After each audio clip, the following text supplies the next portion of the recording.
All right. And I think we're live. What a fun little start. I know. Yeah, it just plops right off and right into us. Yeah. Well, hey, guys, and welcome to In the Zone with Cassidy Wood and Zach Gilleland.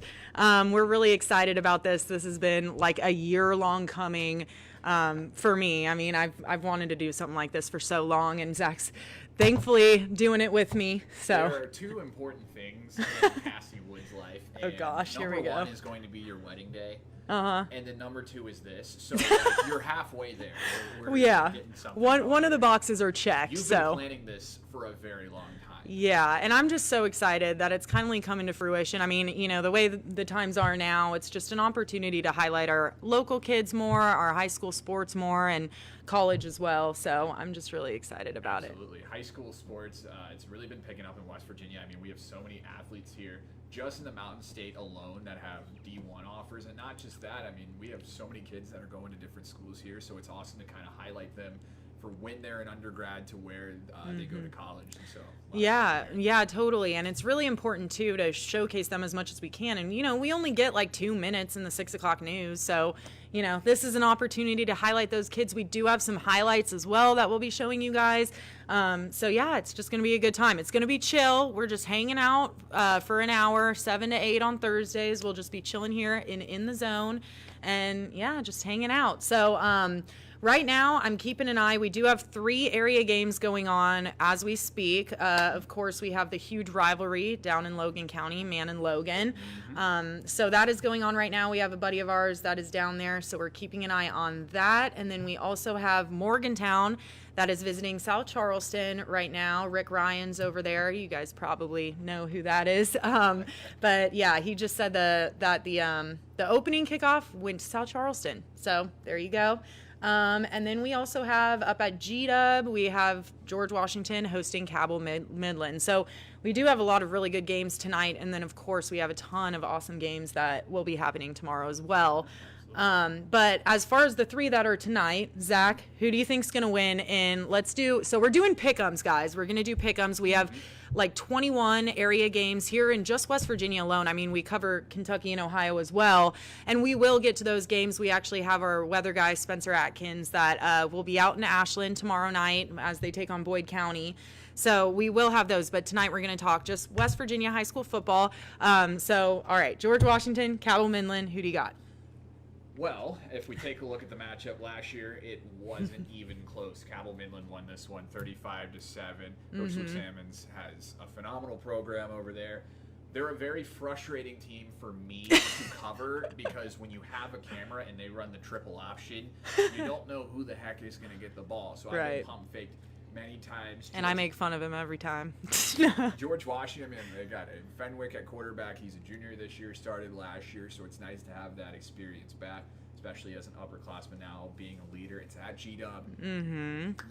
I got to go with Cabell Midland. I mean, they're just one of those teams that are good every single year. It's hard not to pick them. Right.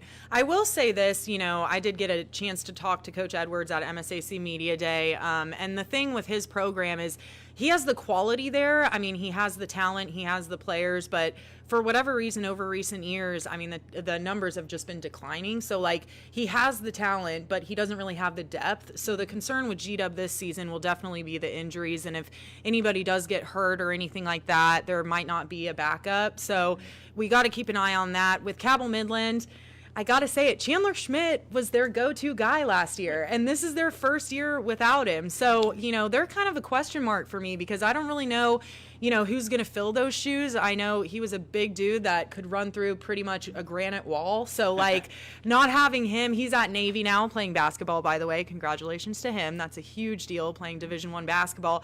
But, I mean, just not having him, it'll be interesting to see who steps up.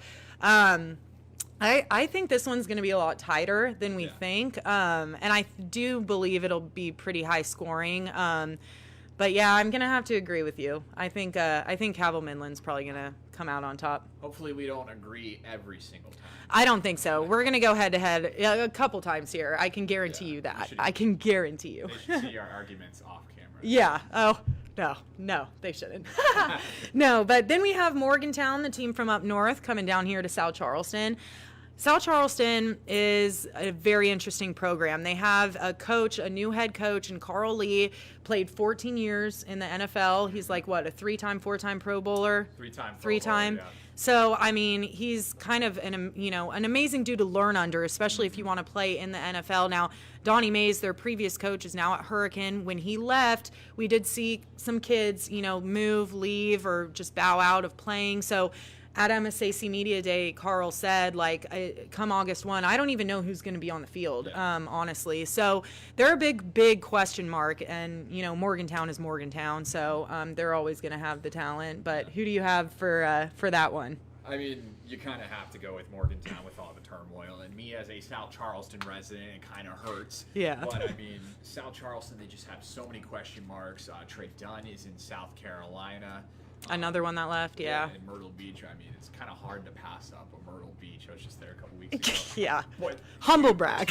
You have a guy like Mondrell Deem, who you named the baby bus. He's yes. a Hurricane. So I'm interested to yes. see how he does over there. Mm-hmm. But there's just way too many unknowns. And Dwayne Harris going to Huntington, yeah. And so you take the 3 best guys off that team, and then you move them, and then a couple years ago, they had a really good season. Last year was kind of a letdown. They had lost to Riverside, got upset there. So I know Morgantown had a bit of an even season last year, but up north, it's a brutal schedule with University, with Fairmont Senior.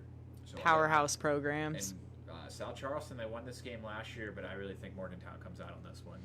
Yeah, I think so too. I mean, like we've been saying, there's just too many question marks with South Charleston right now, and I feel bad for Carl Lee. I mean, he really does want to build this program up, and hopefully kids do notice that, and they do stick around, and they do develop a passion for the game, and he can have a consistent group of guys that do buy into the program and follow him. So fingers crossed for him. But yeah, I'm gonna have to go with Morgantown too. All right, now Logan County. You guys know that I love my Logan County people, and I love my man Hillbillies. This is where we argue.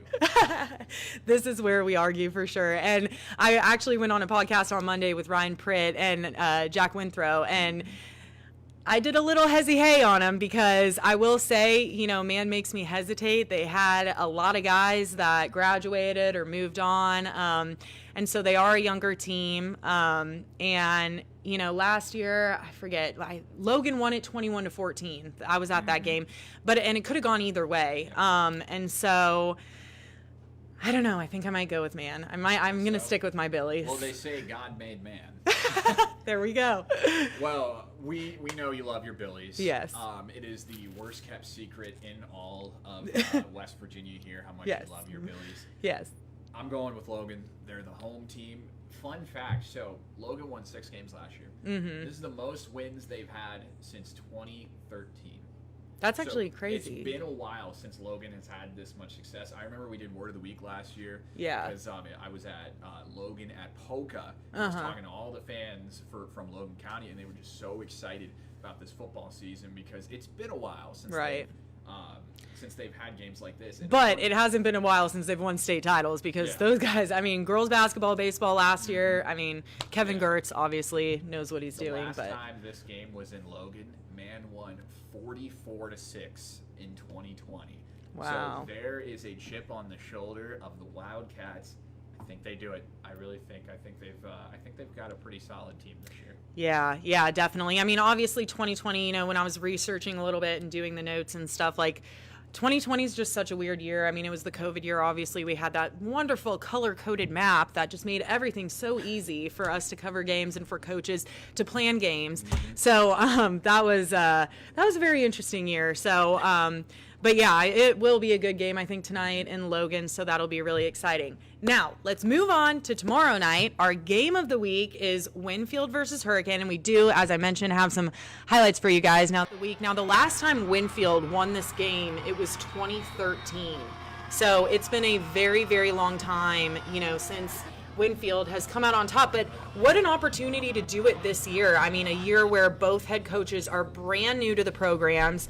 As we mentioned, Donnie Mays is now coaching over at Hurricane, and we have Eddie Smolder, who played at Ripley and was a tight end at Marshall, who's leading this Winfield program. Yeah, I'm super excited about this one. This was the first game I had ever been to here in West Virginia. This opened week 1 again last year in Hurricane, and so this was my first taste of West Virginia football, and I'm not going to sugarcoat it. It was a butt whooping. Hurricane laid the smackdown on Winfield. So if you are a Skins fan, that's the video I shot. So hopefully you enjoyed it. But it's a new feel for both of these teams. Right. And so you kind of have to throw that away. Right. And so, I mean, it's whole new programs. Like Smolder was saying, I mean, he even brought in all these new coaches. There's like 4 new guys that are helping him out. You were telling me it was like military. Yeah, over there. it looked like military-esque, very much so. And he said they've been working like that since January. And I had gotten the chance to look at Winfield a couple weeks ago. They had the scrimmage in Cabell, Midland. It was them facing off against Riverside and Ripley. And Winfield, in my opinion, looked the best out of all 3 teams. And Ripley had a really tough year last year. It may look like a rebuilding year, but Riverside's still a AAA school. Right. And although they won just 3 games, if you have a team like a Winfield that plays pretty well against a AAA team, it's a recipe for success. And so, Definitely. 38-point loss last year. I think it's a lot closer. I'm really excited to see. Who do you think?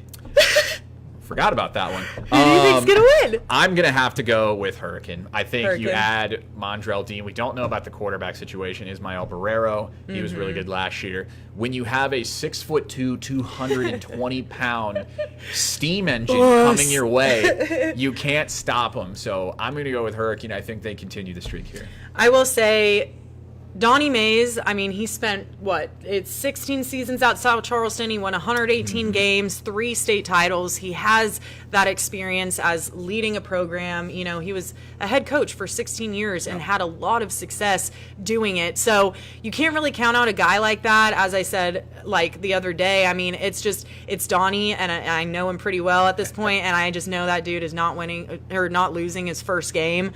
But, I mean, on the flip side, Eddie Smolder has that kind of mentality as well. He's very hard-nosed, as we mentioned, military-esque. Yeah. So I do think this one's going to be really close. I'm kind of hoping for the upset in a weird way because, I mean, how exciting would that be if Winfield pulls it out for the first time in, like, 9 years? But I'm going to have to go with Hurricane. I mean, I just think it's going to come down to the wire. It might be a field goal, something like that puts them over the top. Yeah. But I do think it'll be the Redskins for sure. Yeah. And Winfield had just missed out on the playoffs last year. They had that. Yeah. They almost beat Point Pleasant. It was a 3-point loss. So there's a little sour taste with how the season ended. Right. So I really think this is going to be a good one. I think it's going to be a good year for Winfield too. Like just because I'm picking Hurricane doesn't mean I'm counting them out. Like it's going to be a very good year for Winfield. I say they have a winning record easily. So we'll see. I mean, the kids seem like they're buying in. That's obviously the biggest deal if the kids, believe in their coaches and stuff. So, but yeah. Next up, we have Nitro at Pocola. Now, this is another rivalry game, and we have more highlights for you guys. Now, this is the first year that Pocola is going to be without any pains. And check out the crowd that this game brings out. I mean, it's so hype every time. But yeah, so this is Pocola's first season without any pains. Nitro is really young. They graduated a lot of guys, including their quarterback.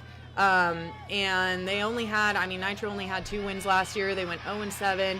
This was an interesting stat I found. The last winning season Nitro had, it was 2007. Wow. So they haven't had a winning season in a very, very long time. So, that's a concern there for sure. But I think it'll be pretty even because they're both young. I think Pocola wins easily. Really? And I mean, polka dots. You can't do anything more than that.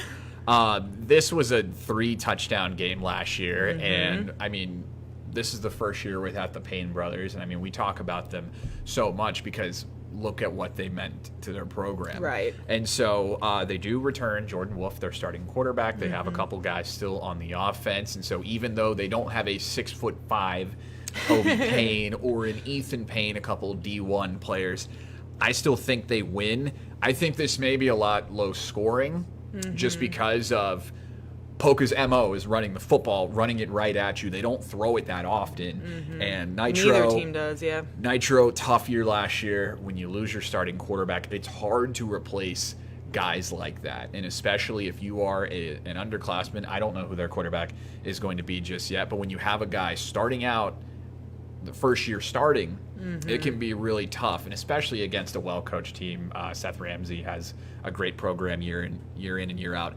I think Poca wins. I think it's going to be low scoring. I think it's going to be like 17 to like 7, if that. Yeah, that's a pretty good score. Yeah, Trevor Lowe, that's who was the quarterback over at Nitro, and I did a story with him last year, actually, because he was actually injured in his senior year, and he played through the pain, and, yeah, so that program has struggled quite a bit. I'm going to have to agree with you on this one. I do think Poca comes out on top. You just can't count Seth Ramsey out. I mean, even though it's kind of, I guess you could call it somewhat of a rebuilding year because they, don't have those key go-to guys that they've had for so many years. I guess you could call it that, but either way, you really can't count them out. So I'm going to have to go with the Dots too. And I do think it's low scoring, but I think it's even lower than 17. I'm going to go with like literally maybe 9-3. That's what I say, at least. All right, moving on. Another really exciting game. Now, this one, I've seen y'all chirping each other on social media for the past like 2 weeks. Hoover and Scott. And these guys, these fan bases are so much fun. You guys know I love covering the Huskies. You know I love covering the Skyhawks. They're just, everybody in Madison's awesome. The River people are awesome. So I'm really excited for this game. What are you thinking? There are a lot. This is a really loaded week 1 slate. I think you are super excited for every single game we've had so far. I mean, Scott really shows up to every single game, and that's not Scott. I know. We'll get back to them in a second. Yes. Boone County, they love their sports. Right. I mean, we saw them during the state tournament when they upset Logan in the state tournament. We were talking to some of the players after the game. They said Boone County shows up. They love everybody. Right. I think this is a lot closer than it was last year. The big story, the Hatfield brothers. Dane comes back. He's only a sophomore. That kid is going to be special. Yes. Devin is at West Virginia State to play with his brother. We'll see what the connection is going to be. But if you have a great quarterback, I think good things. I think Hoover wins this. I think it's close. I really do. Because, I mean, you're in a hostile environment like that. And when you have Scott, who had a pretty solid record, I believe 7 wins last year. I think 7-5, yeah. Yeah, I think this is going to be a really solid game. Yeah, I mean, last year Hoover obviously blew them out 24-9, but they had quite a bit of Hoover assets blew out over there. everybody last year. I mean, like 56-0, 56-3. I mean, it was nuts. Literally by 50 points. Yeah, I mean, I was looking at the roster for Scott, too. They're pretty junior heavy. They only have 4 seniors. So, I think it'll be close. I think it will be a closer game than we think. This one's pulling at me, though. I don't know. They do return their starting quarterback. I believe his name's Matt Fry. At Scott? Yes, he's a junior this year. And when you have a sophomore starting quarterback from last year, chance to be a 3-year starting quarterback, I think that helps. Yes. So I think that kind of leads into Scott's favor. But I really think Hoover just has too much firepower. Yeah. So, wait, you're going with Hoover? I am going with Hoover. Okay. I'm going to go with the home team, guys. You're going to do it? I'm going with Scott. I'm going with the from home team. Joey Fields. I know you guys are going to be upset, but like you said, it's hard to play in Madison. I'm also kind of, maybe just trying to fight Zach, go head to head, but that's perfectly fine.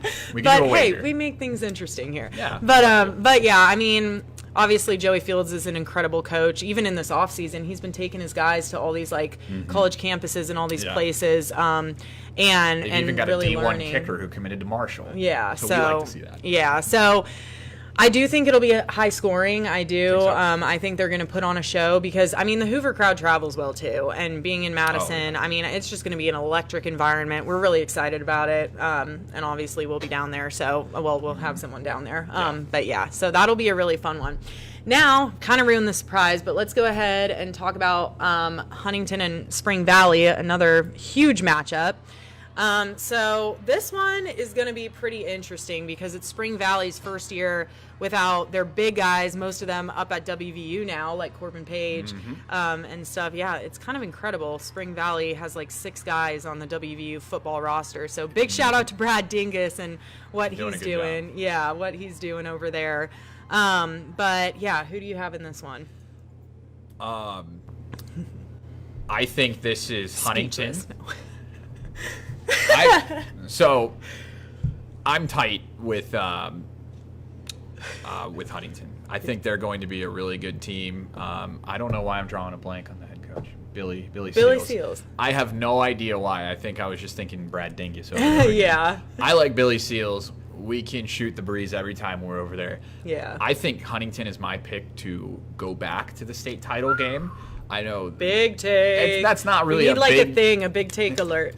I don't think that's much of a big take when you consider that they did it last year. Right. And I really thought that the way that Cabell Midland was playing at the end of last year, I really thought Cabell Midland was going to win and go to the state title game. Mm-hmm. Huntington beat them pretty convincingly. And that shocked me. And they even put up a couple touchdowns against Martinsburg. I think it was only a 7-point game in the second quarter. But, I mean, you have a team like Martinsburg. It's hard to beat a team that good. Yeah. I think Huntington wins this one. When you look at Dwayne Harris, their 2 leading running backs are back. Amari Felder's back. Right. Gavin Lacko, a Dayton commit. They've got a numerous amount of D1 talent. Robbie Martin, one of the best offensive tackles in the entire country. And he's not even a senior just yet. Yeah, it's almost like Huntington is where Spring Valley was last year. Like, Spring Valley had all this talent. They graduated, went to their D1 programs, and now Huntington, this is kind of them. I mean, Lacko. We called him Loco for a little bit. I'm sorry about that, Gavin. We know how to say your name now. But I mean, he's a senior. He's going to be moving on next year. So I definitely think this is Huntington's time to shine. I know that program probably does want to go very far and send them all off right. I'm going to have to go with Huntington. Yeah, and Spring Valley returns Dalton Fouch to their starting quarterback. Yeah. They lose 2 of their top targets. Yeah. But still, Spring Valley consistent every single year. I actually had a fun little note here.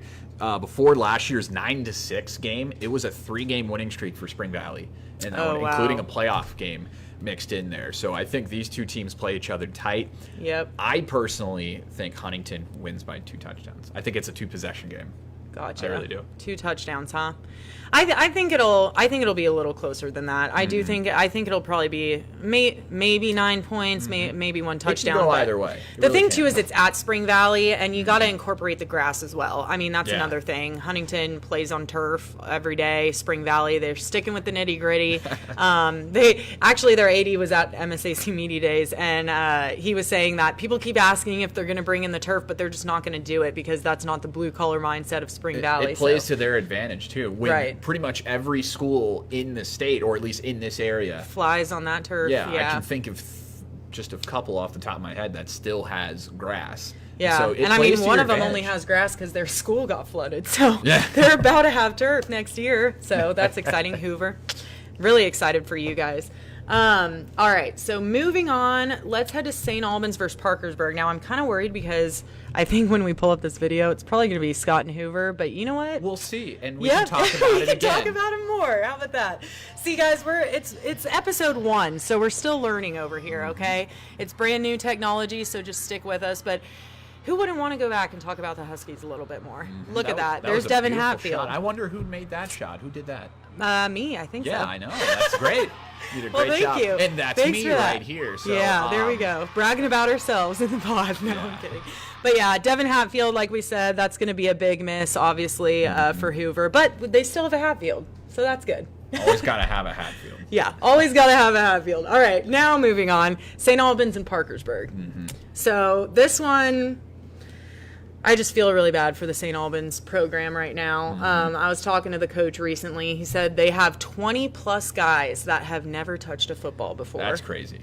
So when you have, I mean, there are so many talented teams in this area, someone's bound to be left out. Right. And right now that's St. Albans, and that's unfortunate. But when you play a George Washington, a Cabell Midland, a Huntington, you got to play on your you got to play your best. And so one of the big things that I've learned throughout the last couple of years just talking to coaches is the best way to get players to be in your program is you got to have a winning culture. And so when kids grow up through the program, they see you continue to have success.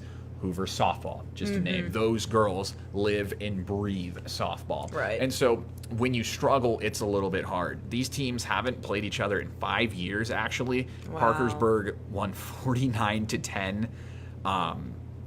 I don't think this is going to be very close. It's up in Parkersburg. Yeah. As much as we would like to see St. Albans get back on the right track, the inexperience is an issue. I don't think this one is close. Yeah, not at all. Mad props to Coach, though. I mean, he's born and raised St. Albans kid, and he really does want to turn this program. He's a first-year head coach, too. This is his first year. Yep. So it's a first-year head coach, 20-plus guys that have never touched a football before. So this one is going to be it's not going to be easy. That's going to be for sure. Oh, my goodness. Okay, well, we're going to stop that because that's it. That's our next one. Cassidy. I know. I'm just all over the place, you guys. But you know what? Like I said, we're working through the bugs. Yep. So that gave you a sneak peek on what our next one we're going to talk about is, and that's Sissonville at Chapmanville. The two Villes going head-to-head. Yep. Who you got? Always a fun time down in the Chap. Sissonville, man, they scored 41 points on Chapmanville the last time they were down. Yep. Chapmanville hasn't won a game against Sissonville since 2015. So I'm trying to be your stat guy. I did the research on this. Talked to Coach Lovejoy from Sissonville earlier this week. He told me, he said, he thinks they snuck one past Chapmanville last year. I think with Brody Dalton, who you one right affectionately nicknamed Sunshine. I mean, you have a 6'5". He's going to play baseball at WVU. This is a three-sport athlete. I remember when they were playing Logan earlier last year, and he made about 5 3-pointers in the first quarter. I think Chapmanville, I think they win this one. And look at the running back, too. He's also like 6'5" or something. I talked to Ethan Taylor with Sissonville earlier this week. They looked pretty solid playing. I think their offense was flying around. They scored 40 points against Roane County to end the year last year. So that's a little bit of a momentum boost. I think Chapmanville wins this one. I think this one is fairly close. I think it goes about kind of how it was last year, 24-20. Yeah, I would agree with you. I definitely think Chapmanville is going to come out on top. Coach Barker, there's no way he's going to let Brody Dalton lose his, season opener of his senior year. Come on, Coach, get him in there. But no, I think it'll be really good. Caleb Witt is that running back that's also really tall. So, I mean, they're just big. They have the height, they have the strength, and Sissonville, unfortunately, they kind of struggle in that. So, yeah, I think it will be tight, just like last season. I do think Chapmanville comes on top, and I wouldn't be shocked if it's also 24-20. All right, and then moving on. So, Brooke and Ripley. You mentioned Ripley at the top of the show. Yep. You got a chance to see them in that scrimmage. How'd they look? They were, I'm going to try to say this lightly. I thought they looked very inexperienced. Yes. And they went up against Winfield, and they did not look very good in that. They did make some good plays there. They did have some potential. This is a 1-9 team last year. Their only win was against Buchanan, Upshur. This may be a rebuilding year. Brooke won 28-7 last year. I don't know too much about Brooke because that is Panhandle. I think it's kind of in between Wheeling and Steubenville. You kind of feel for Ripley. I mean, they've got great basketball up there. Yeah. And we always enjoy going up there. I think they've got one of the best facilities in the entire area here. I don't think Ripley wins. I'm going to go with Brooke on that one. I'm going to have to agree with you on this one. I think it's also going to be similar to last year. I think it'll be a pretty high scoring for Brooke. Like you said, I mean, I haven't had a chance to see Ripley yet, so I really don't know. I'm kind of shooting it in the dark, but I do remember last season was pretty rough. So if they got new talent in there, awesome. We will obviously root for the Vikings, root for any of our local kids. But, I'm going to have to go with Brooke on this one. We are biased to an extent because, if it's two of our local teams. Yes. We don't really have a preference who's going to win. And when we say local, we mean like, the Charleston tri-state area because that's our area that we cover here at 13 News. So like the schools that are up north in the Panhandle, that type of stuff, we don't really cover them as much because they're not in our DMA is what we call. So we consistently see these teams that we talk about on a regular basis. So that's why get to know their naturally, kids. So. Right. Naturally, you kind of root for them a little bit. You have to. Yeah. But that being said, all right, up next, Riverside and Woodrow. Now, Riverside, I honestly think puts up a heck of a fight in this one because they've been through a lot on and off the field. I mean, Alex Dougherty around that yes, range. yeah. Can go either way. Sorry, Alex, if I screwed that up. But I mean, the community as a whole has just been through a lot recently. They had, the floods hit the area. The football team went out and actually cleaned up the church and cleaned up the community out there. And so I think they've been forced to have really strong chemistry really early, which is good. And I do think Alex is really trying to have this be a successful program, and I do say they put up a fight. So I actually have Riverside for this one. Okay, not so fast, my friend. I was waiting for that. I knew, Cassie, we've worked together for about a year, or for a little over a year. Yes. I know you. I knew you were going to go with Riverside. And why wouldn't you want to go with Riverside? Again, they're a local team traveling on the road. They're on the road. This one was not close last year. Riverside started 0-4. They did beat South Charleston. I was at that game right there against St. Albans. We love ourselves some Bell. We love ourselves some Riverside. I think Woodrow wins this. But I really think this is going to be a very close game. I think Riverside surprises some people this year, maybe. Yeah. I think they've got a chance to kind of put the pieces together. When you have a consistent head coach like Alex Dougherty, who's been there for quite a while, and I talked to him a couple weeks ago when they had the flooding, that's where he's from. That's his school. That's who he is. Right. And so it's nice to have that energy and that passion at a school like that. So I really think it's close. I just think Woodrow, I think they win. I think they're kind of around the same range as far as talent. They both have a brutal schedule. I mean, anytime you got to play Huntington and Cabell and Spring Valley consistently. In back-to-back, yeah. Yeah, it's tough. But I think, especially on the road, I think Woodrow wins that one. Yeah, I'm going to stick with Riverside. That's perfectly fine. Like I said, you know what? We're going head-to-head on some of these. You can't argue with that. Yeah, exactly. All right. Up next, Point Pleasant and Greenbrier East. Now, except for 2019 and 2020, this is interesting. Point Pleasant usually collects 9 wins every year, so they're consistent. They're consistently good. I mean, they're very good. 9-2, 9-3, 9-1. I mean, that's kind of their MO. They finished last season 9-2. Greenbrier East did win the game last year by 10. So who do you have in this one?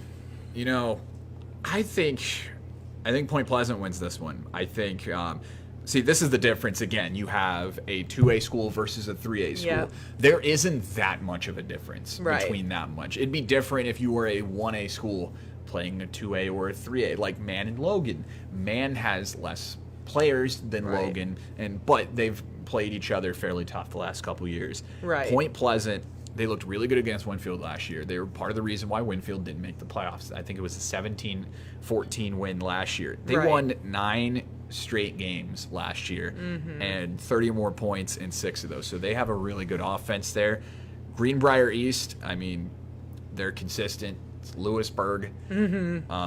Governor Justice's teams. They just have a lot of talent up north, in that area. I really think Point Pleasant's going to win this one. Yeah, I do agree with you on this one. I think they have a little bit of a chip on their shoulder too. Yep. Losing your season opener last year by 10 to a team. I think they play with a little bit of a chip on their shoulder and they come out. I do think it'll be high scoring as well. But yeah, I think Point Pleasant definitely comes out on top of that one.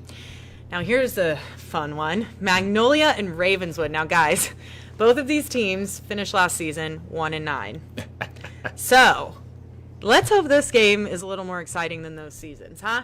So Magnolia collected 1 win last year, as I mentioned, and that 1 win was actually against Ravenswood, the final 43-27. So who do you have in this one?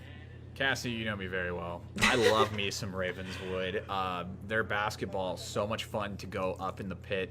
They've got a consistent program up there. I know football has lagged a little behind them. This was a tough one, but kind of the silver lining for Ravenswood. They only had 1 win last year. That was an 18-0 win against Buffalo. And Buffalo was a really solid team at the end of the year. So a great way to end your season. 2 of those games they lost. I think it was by 6 points and 4 points. So on paper, you won 1 game. That easily could have been 2 or 3 more wins right there. Magnolia, man, they dropped 43. I'm going to go with the local team. I really think Ravenswood starts it off, especially if you're at home. Right. I really think that they get the job done this time. Right. We like to see teams like that come back and do better. Yes, and I couldn't agree with you more. I think Ravenswood playing at home, they just had their 100th season and all of that, so that, the community has been rallying around them. Mm-hmm. They did have a bad season last year, and it was their 100th, so that they definitely, I think, are playing with a chip on their shoulder this season. Like you mentioned, I mean, they were so close to having like a 4-win game season, but they didn't, and so, yeah, I definitely think Ravenswood comes out stomping, and so that one will be really interesting. Okay. Southern and Wahama. Now, Southern actually had a game last week. Spencer Atkins was actually at that game. It was Chesapeake's home opener. They hosted Southern, and Chesapeake won that one. It was very low scoring. They won it, I believe it was like 12-6, 12-3, something like that. Who do you have? That's a great tune-up to have. I mean, that's the thing about Ohio and Kentucky. They start before West Virginia, and so this one. I think Wahama wins this one. I don't know when's the last time these teams have played one another because it is a border battle. Right. Are they familiar with one another? Is this just something they kind of put on the schedule just to have? Wahama, they were a 500 team last year, but they were red hot to end the year. I don't think they went to the playoffs. They won 5 of their last 7 to end the year. When you're a player and you open up the year and you lose and you start off on the wrong foot, it's tough. It can be mentally wearing. Yes. But when you start to find that success and start to win and start to get that taste, that gives you a lot of motivation. So I think when you end the year on a high point like that, it really opens up the door to say, what can we become? And I think Wahama, it's a lot easier for them to be motivated as opposed to a tough season. And I'll add to that motivation. Yeah. So exactly. fun fact, Wahama, one of their coaches or somebody who works really close to the program, he's actually a photographer at Marshall. And when I was at fall camp on Saturday, I was talking to him, and he was hyping up Wahama. I mean, hyping them up, saying, they're going to be so good this season.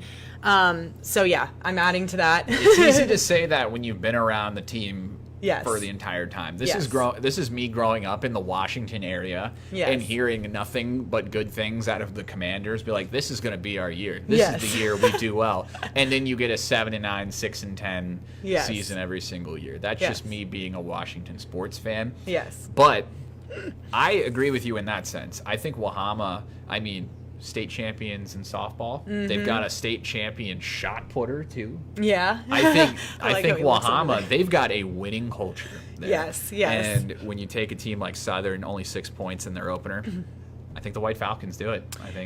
I'm tired of agreeing on everything. I know. Well, we haven't, though. We've gone back and forth a little bit, but I will have to agree with you. Here's the thing. I saw the Southern play last week. We ran those highlights, and they're just a young team. They're small. They're young, and so I think Wahama definitely beats this one. Now, this one I think we might not agree with. So Lincoln County is traveling to Princeton. Princeton, some people are saying, is a sleeper to go to the playoffs. Panthers went 8-2 in 2018. I believe that was their last winning season, was 2018. Yeah, I know last year was a little bit of a tough year for Lincoln County. So who do you have in this one? I'm going to go with Princeton. This was not close last year. This was 35-0. That one was in Hamlin. Princeton is a really solid team, like you said. They're a AAA school. Lincoln County, they scored 52 points against Clay, and that's a very blue-collar team to score a lot on. And again, they are kind of the opposite of a Wahama here. They won 3 of 4 to start the year, but lost 4 out of 5. I know they had a really tough schedule. I think Princeton, that's a bigger school. I don't think this is very close, but I think the silver lining is that this one is in Hamlin, and Lincoln County really rallies behind. That can make it a more tough environment to play. Yeah, I agree with you. I think Lincoln County, especially, we've been saying the chip on their shoulder, but when you are a struggling program like that, you got to come out your season opener fresh slate. That's a tough all of draw that too. Yeah. So who did you have? I had Princeton. Princeton? Yeah. Okay. Yeah, I'm going with Lincoln County. You're gonna do it? I'm gonna do it. I think they come out. I think they're a little bit peeved. I think they come out and stomp them a little bit. Yeah, I mean, and they have these two, I can't remember their names right now, but they do have like two running backs that are really strong. And so, I mean, if they get everything going, if they get in that momentum, you know, they can be really strong. So, I'm going to go with Lincoln County. We'll go head to head on that. Can't argue with that. How about one. that? We'll see. You want to bet $5? Yeah, I'm sure. kidding. No, we will keep track of all of our picks too, and maybe the loser has to like do something embarrassing. I don't know. Do a standing back. Shave an eyebrow or something. No. I don't think our with boss you? would like that very much. Yeah, we have to be on air. We have to look pretty too. So. Yeah, exactly. All right, moving on. Lincoln and Braxton. Now, Braxton is surprisingly, so they lost to Fairmont Senior in the playoffs in 2020. Last season, though, they went 2-8. So, yikes. Lincoln won this one last year, 49-6. They finished last season 8-4 and lost to Frankfurt in the first round of the playoffs. So Braxton had a good program leading up until last season, and they kind of fell off a little bit, where Lincoln, on the flip side, has been, I mean, pretty strong. So who do you have? Where's this game at? Is it in Flatwoods? It is, I believe, at Braxton, yeah. Okay. I think Lincoln wins this one. I don't think it's close at all. And, I mean, shout out to Braxton. I mean, they make those kids look money in big time. I don't remember who does their production up there, but they make those Braxton kids Live, he actually helps us out sometimes. They make those kids look like $1 million out there. They've got sideline reporting. They've got the band. They've got the national anthem. They've got sponsors. They make those kids look really good. Yeah. It was a tough year for Braxton last Yes. year, but we do appreciate them always sending us stuff. Yes. The thing for me though is Flatwoods is a little bit away from things. Right. Lincoln is up north.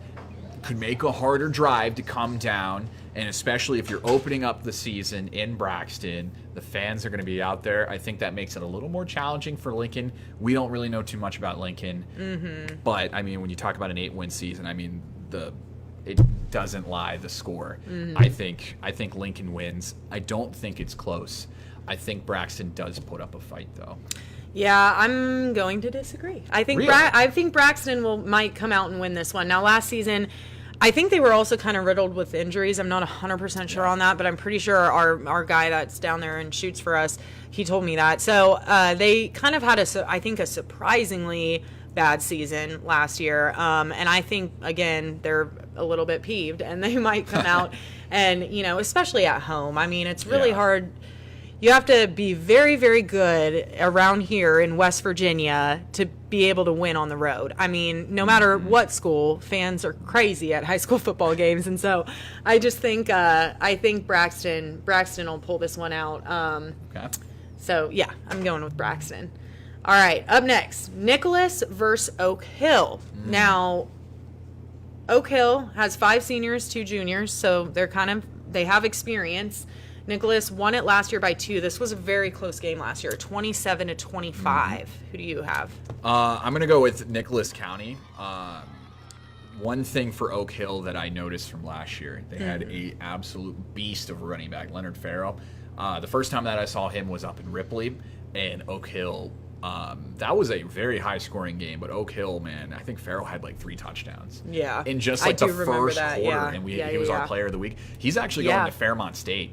Okay. So they're losing an absolute beast of a player. Oh, no. And so I think Nicholas County, I mean, it was a really close game last year. They went to the playoffs last year, and they lost to Roan. I think that was a really low-scoring game. And Roan was, good last year. Roan which smoked was a lot of crazy. teams. Yeah, and yeah, I think they were strong. Roan's going to be really, really good this year. Yeah, and we'll get to that next. I'm really excited to see how they go. Kind of a spoiler, but when you have an Oak Hill team like that, I believe it was a 3-1 year for them last year. When you lose your star player, it's tough. One of the things I've asked a coach before. He had a kid graduate and go to North Carolina. I asked him, first question, how do you replace a player like that? He said, quite frankly, you don't. Yeah, you just hope that can't. players can step up, but Yeah. you don't replace players like that. So when you have a guy like that who is a lot of your offense, I think Nicholas wins this one. Yeah. Yeah, I mean, you make a really good argument. Because I was going to go with Oak Hill, you guys. I was going to go with Oak Hill, but, I mean, you just kind of convinced me the other way. I mean, yeah. It's hard to replace. It's hard to replace your go-to guy. That was kind of my argument with Cabell Midland, right, and Chandler Schmidt. I mean, like, how do you replace that? They're a machine up there, though. Yeah. Cabell can plug in place. They do. And they have a very experienced. Milton, Ona, and Barbersville, there's a lot of kids lining up to wait for that. Yeah. I'm going to go with Oak Hill. Hill. They went 8-4 in 2018, and since then they've collected 3 wins a year. Is that Oak Hill or was that Nicholas? I forgot. I think that may be Oak Hill. Yeah. They struggled a little bit last year. Yeah, that is. But I Oak believe Hill. they're also in 3A too, so that makes a little bit of a difference. Yeah, I'm gonna go with Oak Hill. I think I'm the upset win. How about that? The Beckley area is really good at football. That's Yes. It's hard to win, especially when you have Princeton and Bluefield down there too. Yeah, definitely. Okay, going from that, 3 wins a year to St. Mary's and Roan. Quite the opposite. Now, both of these programs have had very successful and winning programs. St. Mary's, the past 3 years, they've gone 27-8. That's their overall record in 3 years. 27-8. They've lost 8 games in 3 years. They did lose to Roan last year, though, 6-0. It was a shutout, low scoring, obviously. Who do you have? I'm going with Roan. I've got a note listed down here. Briar Burglar. He had over 1,500 yards last year. He is a senior. I think he is one of the leading rushers in the state that returns. I forget the other player. It may be Nicholas County that has a guy that's returning that's really, really good. Yeah. I don't think this is going to be a 6-0 game. Roan absolutely smashed people last year. They put up 58 against Sissonville to end the regular season. I've got to go with Roan. I think when you return a player of that caliber and they like to run the football, I've got to go with the Raiders on this one. I honestly am going to have to agree with you on this one, mainly too because Roan lost in the second round of the playoffs last year to Independence. Ooh, yes. And so I think they want to win. I think they're going to go a lot further with good teams, with Fairmont Senior and Independence. Yep. We thought Hoover was going to do it last year. There are so many good teams. Yeah. We talk about AAA a lot and how they're solid. AA is murderer's row. Yeah, Hoover picked the lucky draw facing a 16 seed team in Fairmont Senior. I'm calling shenanigans on that drawing. Yeah, that was terrible. I think that should have been the state championship game, and everybody knows that. Let's just say there were a lot of rumors coming into the season about Herbert Hoover because Joey Fields his first year. He's got the Mingo connections. Right. I'm not going to say names, but we had talked to some people that really thought that they were doing recruiting. Illegal things and stuff like that. And so Fairmont Senior, they play a brutal schedule. They play Morgantown, they play University. I really think that first round was by design. Yeah, I mean, like I said, a lot of people knew that was not a 16 seed. So, and that should have been the state championship game probably. It's like Greater Beckley going up against Man in the state basketball that was a mess. Yeah. Man, can we just play games and not have all this? Well, we do have teams playing right now. I know. You got an update on those scores? Speaking of that, I'll get an update on those real quick. But last one that we have tomorrow night, Tulsa at Wayne. I want to shout out the Wayne Pioneers. This is their 100th year of playing high school football, so shout out Wayne. They did only have 3 wins last year, and Tulsa had a winning season in 2019 and then had 0 wins in last year. That's wild how that happens. Yeah. I mean, they must have lost because, I mean, that was obviously before my time. I don't know if that was before your time. That I don't understand how that happens. Maybe it's low enrollment numbers, or they were just a very senior-heavy team that got hot. Wayne ended the year last year. They beat Pocola. I mean, that was an incredible story right there. When you have a team like Pocola that was so good. I heard that. But you guys, we got a bad score already. No, I think Wayne wins really big. I think Wayne wins too. I think it's their season opener, their 100th year playing high school football. They're doing it at home. I really don't see them, losing this one. All right, guys. All right, it's back. Oh, no. I know. So, Morgantown is up at South Charleston. Now, as we mentioned, South Charleston, poor Carl Lee didn't even know what players he would have on the field come August 1. Well, the score right now, Morgantown is leading 22-0, and they're still in the first quarter. I hope I get to that game and there's something for me to shoot. I mean, there will be. It'll be quick highlights, but Yeah. maybe low lights for South Charleston. So that one is a bummer. Unfortunately, that's kind of what we expected out of Right. South Charleston, because, I mean, this is a team that has had such a winning culture, but when you lose your 3 best players, and when I went to practice, those kids were a little young. Right. You don't want to see that happen to a program that's been so good over the last couple years, but I can't say I'm shocked. Yeah, it's definitely a rebuilding year for the Black Eagles, that is for sure. But yeah, 22-0 right now, still in the first quarter. And then I'm gonna save Logan and Man because that one's interesting. So the Patriots hosting Cabell Midland. Patriots are up 7-0 right now. And yeah. this one was a 7:30 start. Yeah, so Anthony Valentine went off on a 47-yard touchdown run. They get the extra point, 7-0 Patriots right now. Not going to say that this is going to happen. I think we both picked Cabell, but it doesn't surprise me if G-Dub hangs in. As we said, man, it could be a very close game. And like I said, too, they have the talent. They do have the quality, where my worry with them is, the depth and who they have. G-Dub hung in there with Huntington in the state playoffs. And they also, first round, they went on the road and beat Greenbrier East. Right. And so, I mean, Abe Fenwick, we were talking about him. I know he's going to get a lot of attention. They've got a Virginia Tech commit on the offensive line. Yeah. Oh, my gosh. I was going to interview him the other day, too. We talk to so many kids. Yeah. We have 40 to 50. We have a million high schools we got to cover, so it's easy to lose track of names. But he is going to Virginia Tech. And then, they've got plenty of talent up there. All right, guys. Down in Logan County, the Wildcats are up 7-0 right now. I told you. And Jackson Kogar ran it in. Kogar, man, I said his name so much last season. He is a solid running back. Doesn't surprise me. He got on the board first. 7-0 right now down in Logan County. They just need Kevin Gertz to coach that team, and then they'll win a state championship.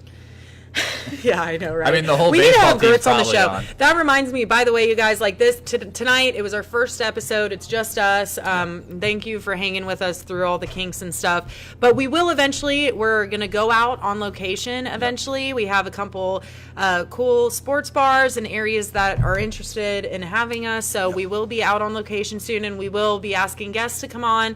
So we'll have some players and coaches throughout the season, just highlighting everybody, highlighting our kids. So.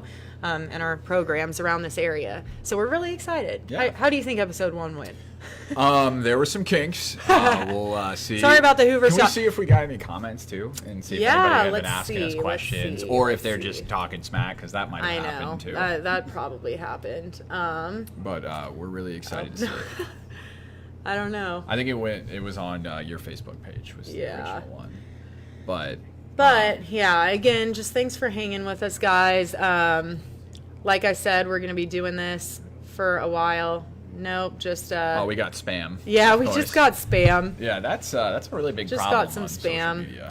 But like I said, we'll be doing this every Thursday. Well, right now it's every other, but we might switch it to every because it's it's fun and we got to highlight our kids. And we like to talk. Yeah, we do like to talk. It just gives us an opportunity to do that. But yeah, so I think that about wraps up our show. Make sure to tune in tomorrow night for our first Friday Night Sports Zone. It'll hit at about 11:10 after news. We have I think a dozen games on the docket, so make sure to tune in tomorrow night, 11:10. And yeah, let's make it a great football season, guys. It's gonna be awesome. I'm excited. It's gonna be fun. I'm really pumped. But yeah, thanks for tuning in. See, we need music. That's what we need. Need a nice little outro. Yeah. Bum, bum, bum.